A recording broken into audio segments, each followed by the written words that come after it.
Let me show you something Washington would rather you overlook. Because what happened here was not supposed to happen this way. Trade wars are supposed to be slow, predictable, managed through tariffs, negotiations, and carefully staged political statements. But this time, something broke that pattern completely, and by the time markets realized it was a routine escalation, the system had already started moving without them. Introduction. A conflict misread from the beginning. A few months ago, Donald Trump stood before the cameras and delivered a statement that most observers initially treated as political theater. Canada, he suggested, should become the 51st state of the United States. Not as a metaphor, not as a joke, but as a strategic position. Then came the second line, more important than the first. We don't need anything Canada has.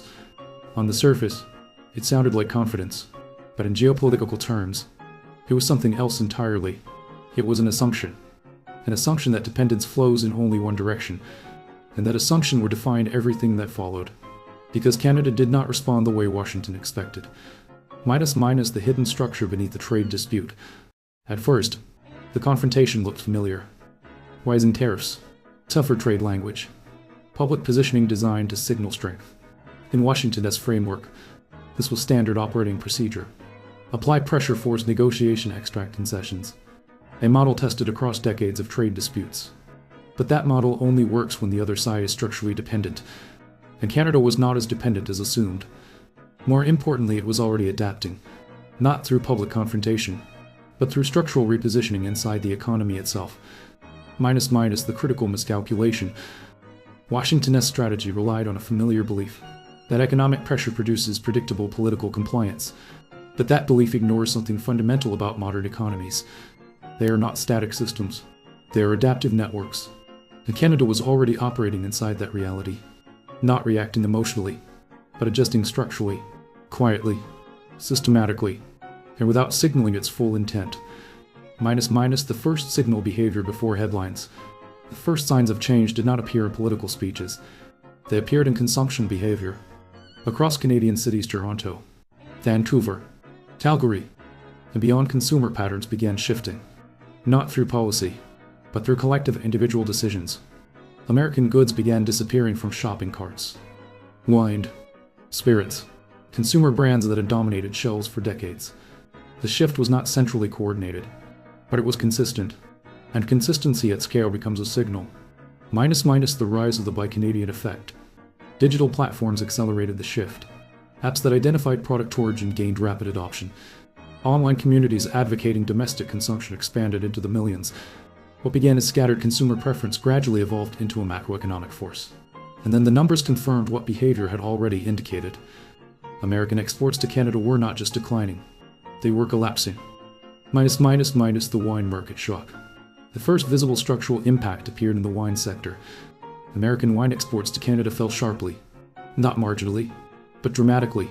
Hundreds of millions in trade value disappeared within a short period. And critically, the majority of global losses in this category were concentrated in one market, Canada. A single trade relationship absorbing disproportionate economic impact. That was the moment analysts began paying attention, because concentrated losses suggest behavioral coordination, not random fluctuation. The spillover into spirits and regional industry pressure. The effects did not stop at wine. American spirits experienced even sharper declines. Bourbon exports fell significantly, while known brands reported sustained drops in Canadian sales. And then something more serious occurred. Production adjustments in key distilling regions. Not because of supply constraints, but because demand structure had shifted. When production slows in response to demand loss, not cost increase, you are no longer dealing with volatility. You are dealing with structural change. The political feedback loop begins.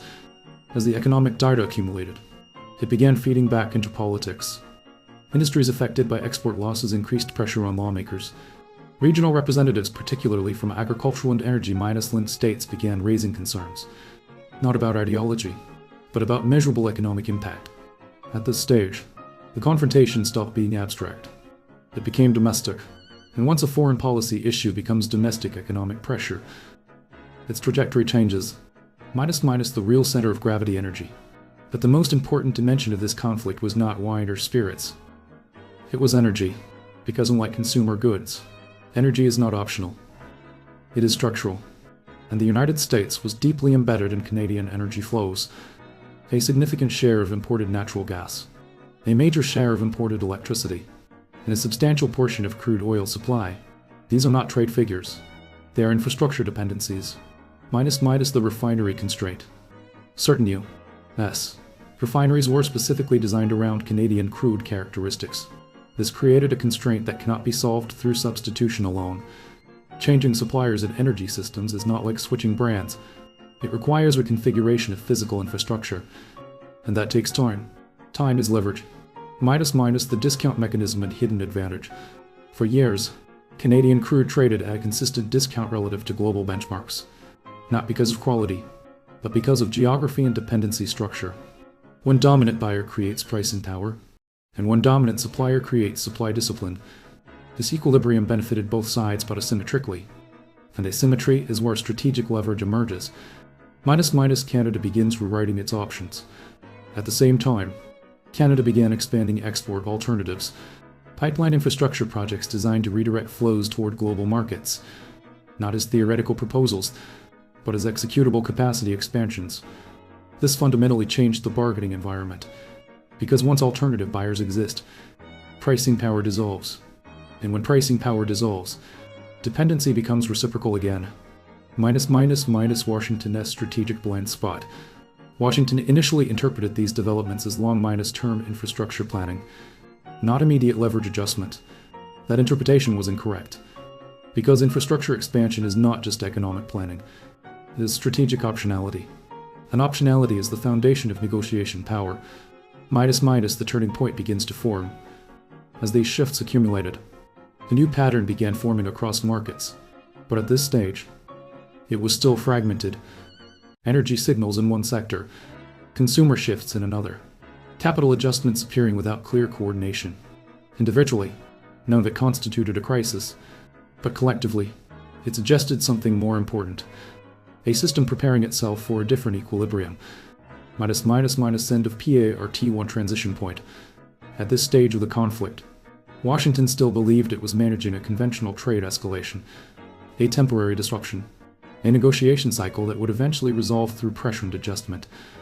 But beneath that assumption, the second system was already taking shape, one that did not rely on announcements, or political timing, or even centralized coordination. It relied on structure. And structure, once activated, does not wait for permission. What most analysts missed in the early phase of this confrontation was not the data itself, but the timing of how the data began to converge. Because once the pressure reached a certain threshold, something subtle happened inside the global financial system. It stopped behaving like a collection of separate reactions, and started behaving like a single adaptive structure. Washington still believed it was conducting a standard trade escalation, a familiar sequence: pressure, resistance, negotiation, adjustment. But Canada was no longer responding inside that sequence. It was responding outside of it. And the difference, though invisible at first, was structural. Not political. Not emotional. Structural. Inside major financial institutions, something unusual began appearing across multiple datasets at the same time. It wasn't volatility in the traditional sense. It was synchronization. Bond curves began adjusting in patterns that normally require coordinated policy signals. Equity flows shifted across sectors that had no immediate connection to trade exposure. Currency hedging activity started clustering in ways that suggested anticipation rather than reaction. Yet no single headline explained any of it. That gap between visible policy and invisible positioning is where the real shift occurred. Because markets don't move on statements. They move on expectations of structure. And at this point, Canada's structure had already changed. Minus the quiet mechanism behind Canada's response. Unlike Washington, which operated through visible escalation, Canada's response was distributed. It didn't rely on a single policy shock. It operated through layered institutional alignment. Pension systems, sovereign linked capital pools, and regulated financial entities began shifting exposures in parallel. Individually, each move appeared minor. A hedge adjustment here, a risk reallocation there, a liquidity repositioning in another sector.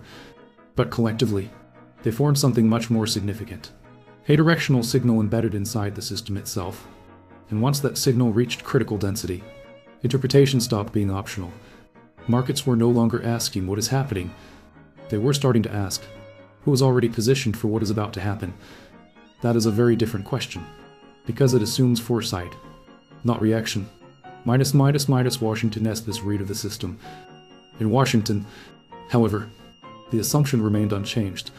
The belief was still that pressure produces compliance, that escalation forces correction, that the counterpart will eventually return to the negotiation table under economic strain.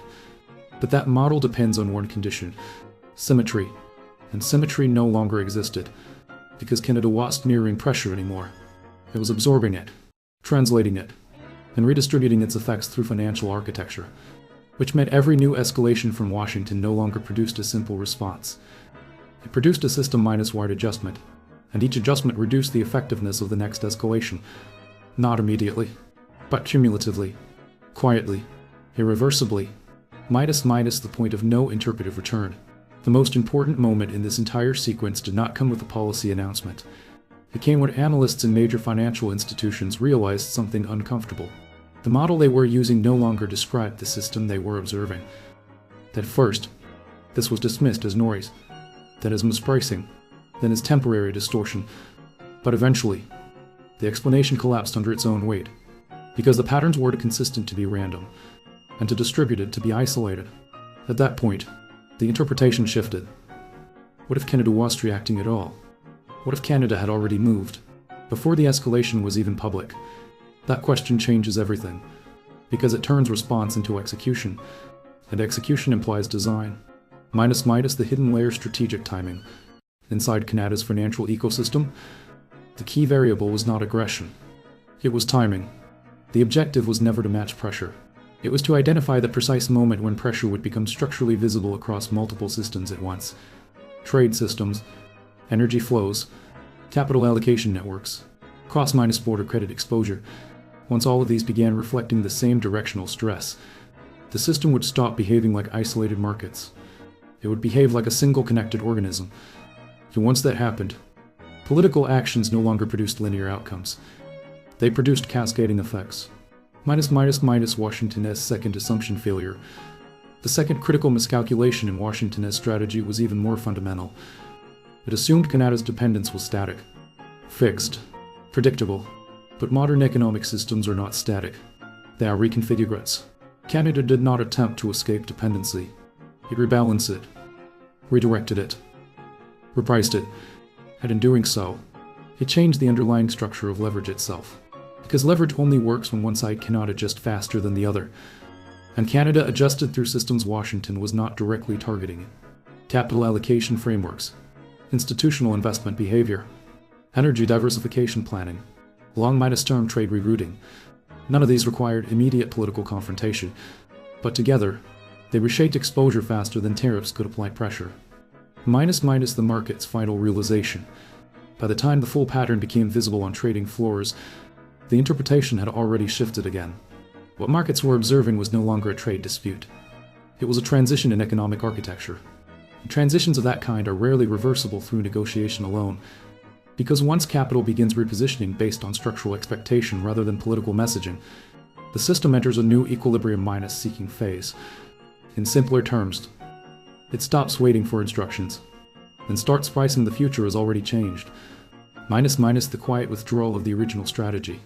Inside Washington, the shift was not announced. It was absorbed. Public rhetoric softened. Escalation frequency decreased. Negotiation language emerged. Not because the conflict ended, but because the cost curve of escalation had changed shape.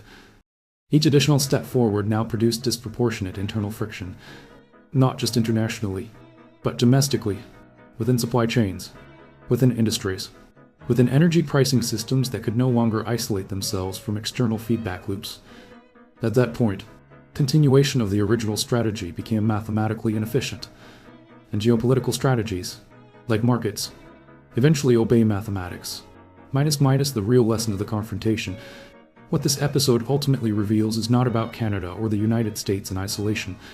It is about the evolution of leverage in a hyper-minus connected economy. Leverage is no longer a one-minus directional force.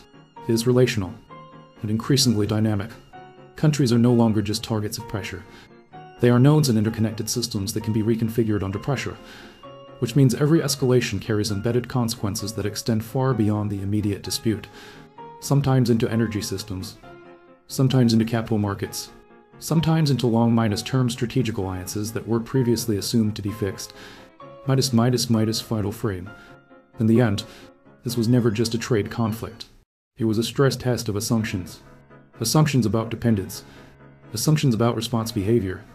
Assumptions about how quickly modern financial systems adapt under political pressure. And most importantly, assumptions about whether leverage is still one-sided in a world where capital, energy, and supply chains are globally entangled. Donald Trump's initial statement that the United States needed nothing from Canada was not just a political claim.